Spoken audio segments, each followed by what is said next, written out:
Ladies and gentlemen, the very word secrecy is repugnant in a free and open society, and we are, as a people, inherently and historically opposed to secret societies, to secret oaths, and to secret proceedings. We decided long ago that the dangers of excessive and unwarranted concealment of pertinent facts far outweighed the dangers which are cited to justify it. Even today, there is little value in opposing the threat of a closed society by imitating its arbitrary restrictions. Even today, there is little value in ensuring the survival of our nation if our traditions do not survive with it. And there is very grave danger that an announced need for increased security will be seized upon by those anxious to expand its meaning to the very limits of official censorship and concealment. That I do not intend to permit to the extent that it's in my control. And no official of my administration, whether his rank is high or low, civilian or military, should interpret my words here tonight as an excuse to censor the news, to stifle dissent, to cover up our mistakes, or to withhold from the press and the public the facts they deserve to know.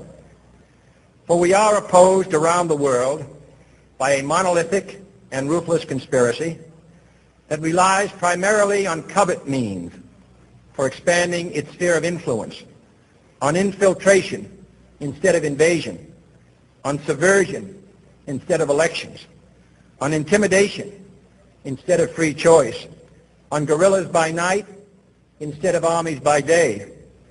It is a system which has conscripted vast human and material resources into the building of a tightly knit, highly efficient machine that combines military, diplomatic, intelligence, economic, scientific, and political operations. Its preparations are concealed, not published. Its mistakes are buried, not headlined. Its dissenters are silenced, not praised. No expenditure is questioned, no rumor is printed, no secret is revealed. No president should fear public scrutiny of his program, for from that scrutiny comes understanding, and from that understanding comes support or opposition, and both are necessary. I am not asking your newspapers to support an administration, but I am asking your help in the tremendous task of informing and alerting the American people. For I have complete confidence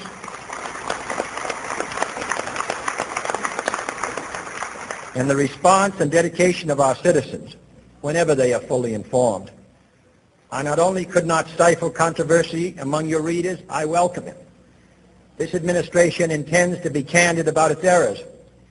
For as a wise man once said, an error doesn't become a mistake until you refuse to correct it. We intend to accept full responsibility for our errors, and we expect you to point them out when we miss them. Without debate, without criticism, no administration and no country can succeed, and no republic can survive. That is why the Athenian lawmaker Solon decreed it a crime for any citizen to shrink from controversy. And that is why our press was protected by the First Amendment, the only business in America specifically protected by the Constitution, not primarily to amuse and entertain, not to emphasize the trivial and the sentimental, not to simply give the public what it wants, but to inform, to arouse, to reflect, to state our dangers and our opportunities, to indicate our crises and our choices, to lead, mold, educate, and sometimes even anger public opinion. This means greater coverage and analysis of international news, for it is no longer far away and foreign, but close at hand and local. It means greater attention to improved understanding of the news, as well as improved transmission.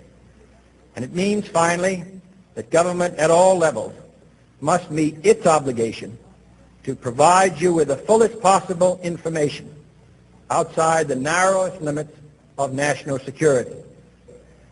And so it is to the printing press, to the recorder of man's deeds, the keeper of his conscience, the courier of his news, that we look for strength and assistance, confident that with your help, man will be what he was born to be, free and independent.